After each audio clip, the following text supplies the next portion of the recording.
श्री जी का स्मरण करके, योग माया का स्मरण करके श्याम सुंदर ने अपनी बंसी को निकाला। अपनी बंसी को प्रणाम करते हुए अधरों से लगाया और अधरामृत पान कराते हुए बंसी में क्लीम, इस द्व्यक्षर मंत्र का जो है काम बीज जो क्लीम है उसका स्वर फूंका, अथवा श्री राधा नाम का मंत्र उसमें फूंक दिया और वह बंसी बजने लग गई।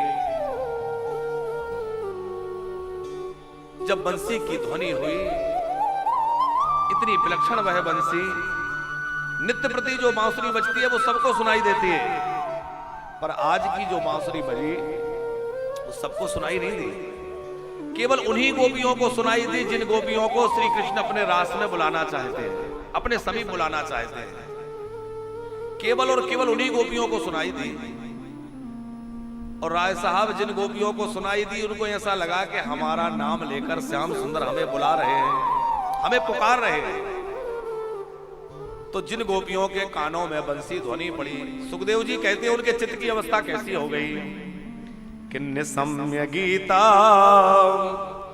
तदनांग वरधना ब्रज स्त्रिया कृष्ण ग्रहीत मानसा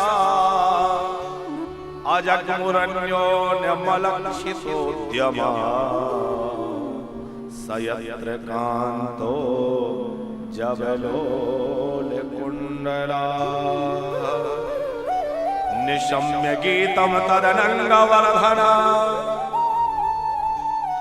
गोपियों के हृदय में निष्काम कृष्ण प्रेम का उद्दीपन करने वाला वह बंसी का निनाद। अनंग वर्धनम का मतलब यहां कोई काम वर्धन का नहीं, श्री कृष्ण का प्रेम वर्धन गोपियों के हृदय में हो गया। और गोपी की चित्त की अवस्था ऐसी हो गई कि उसके मन का भय, संकोच, धैर्य, मर्यादा सब बांसुरी ने छीन लिया।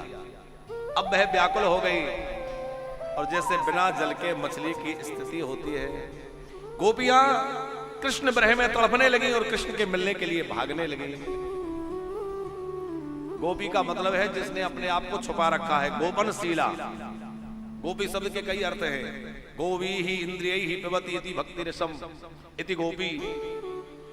जो अपने प्रत्येक इंद्रिय से कृष्ण रस का पान करे वह गोपी है। जो अपने प्रेम को छुपा के रखे वह गोपी है। तो अपने प्रेम को गोपियों ने छुपा रखा था, लेकिन जैसे ही बांसुरी बजी तो क्या हुआ, एक विलक्षण घटना घट गई। बोले चीर हरण में तो बाहर के वस्त्रों का हरण हुआ था और बंसी बजा करके उस वस्त्र का हरण कर लिया जिस वस्त्र में, जिस आवरण में गोपियों ने अपने प्रेम को छुपा रखा था। अब वह प्रेम जो है निरावृत हो गया, आवरण हट गया और वो गोपियां जैसी अवस्था में थी वैसी की वैसी दौड़ पड़ी। अब उन्हें अपने घर द्वार पुत्र परिवार की परवाह नहीं रही, स्मरण नहीं रहा।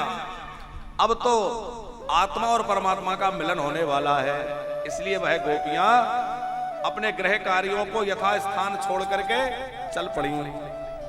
क्या कर रही थी गोपियां, सुखदेव जी एक श्लोक में वर्णन करते हैं। दुह्यन्त्यो व्ययो कश्चिद दोहम हित्वा समुत्सुकाः पयोधिसृत्त संयावमन् उद्वास्या पराययो। कोई गोदोहन कर रही थी। अच्छा, गोदोहन हो रहा था, इसका अभिप्राय है कि अभी संध्या का ही काल था, रात्रि ज्यादा नहीं हुई, संध्या की बेला थी। तो गोदोहन करती हुई जब बांसुरी को सुना तो वो दोहनी कहां छूट गई उसको स्मरण नहीं है, वो दौड़ पड़ी। कोई गोपी अपने बच्चे को दूध पिला रही है, अतृप्त अवस्था में उसको छोड़कर चल दी। कोई पति को भोजन परोस रही थी। कोई गोपी अपना श्रृंगार कर रही थी, एक आंख में अंजन लगाया है, दूसरी में लगाना ही भूल गई। किसी ने उल्टा पुल्टा श्रृंगार कर लिया और उनके चित्त की अवस्था ऐसी हो गई कि अब देह की स्मरण किसको रहे। और जब देह का स्मरण नहीं है तो देह पर जो सजावट है उसका किसको ध्यान रहे। अब तो मन को सजाना है और हमारे ठाकुर जी मन की सुंदरता को देखते हैं, वो तन की सुंदरता को नहीं देखते। आपका तन कैसा है ये महत्वपूर्ण नहीं है, आपका मन कैसा है। जीवन भर हम तन को संवारने और सजाने में लगे रहते हैं, लेकिन जब उसके सामने जाएंगे तो वो हमारा तन नहीं देखेगा, वो हमारा मन देखेगा, जिसकी हम कभी परवाह नहीं करते। हम कभी चिंता नहीं करते कि हमारा मन कैसा है, वो स्वच्छ हुआ कि नहीं। उस मन के चादर को निर्मल बना के, उस मन को सुंदर बना के, क्योंकि ये मन ही वहां जाएगा। गोपियों का मन बड़ा पवित्र है, निर्विकार है, निर्द्वंद है और कृष्ण प्रेम से लबालब भरा हुआ है। कुछ गोपियों को उनके परिजनों ने देख लिया कहां जा रही हो, तो हठात रोक लिया और कक्ष में बंद करके बाहर से कुंडी लगा दी, नहीं जाओगी। तो सुखदेव जी कहते हैं, राजन, जिन गोपियों को कक्ष में बंद कर दिया वह गोपियां अन्य गोपियों के पहले ही पहुंच गई। कैसे पहुंच गई? बोले, जगोर गुणमयम देहम सत्या प्रक्षीण वंदना।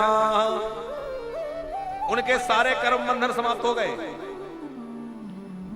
और उनका पांच भौतिक देह तो अपने घर में पड़ा रहा, उनको चिन्मय देह प्राप्त हो गई। वह भाव जगत में एक नया देह प्राप्त करके और बाकी गोपियों से पहले पहुंच गई। शास्त्रों शास्त्र गोपियां भागते हुए जो है जा रही हैं और जाकर के उन्होंने श्याम सुंदर को देखा। मुरली मनोहर सरकार दोनों नेत्र बंद हैं, जैसे कमल की कली हो। पीला पीतांबर लहला रहा है, घुंघराली अलके जिन पर मोर पंख का मुकुट, कानों में मकराकृत कुंडल, गले में वैजयंती माला, बड़े प्रेम पूर्वक प्रभु बंसी में स्वर फूंक रहे हैं।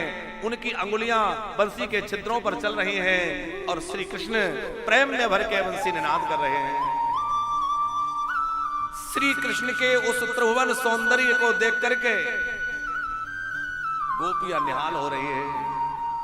प्रभु का वह दिव्य स्वरूप गोपियों के मन को आह्लादित कर रहा है। उसी समय श्री कृष्ण ने देखा कि गोपियां आ गई हैं, तो अपने नेत्र खोले।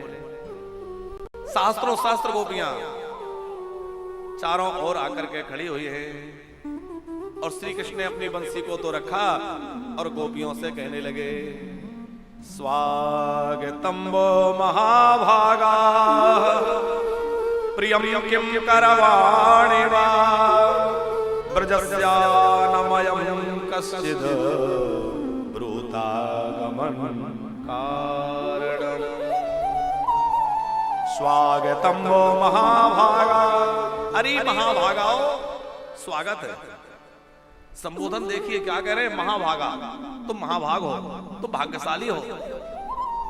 भाग्यशाली कौन है राय साहब?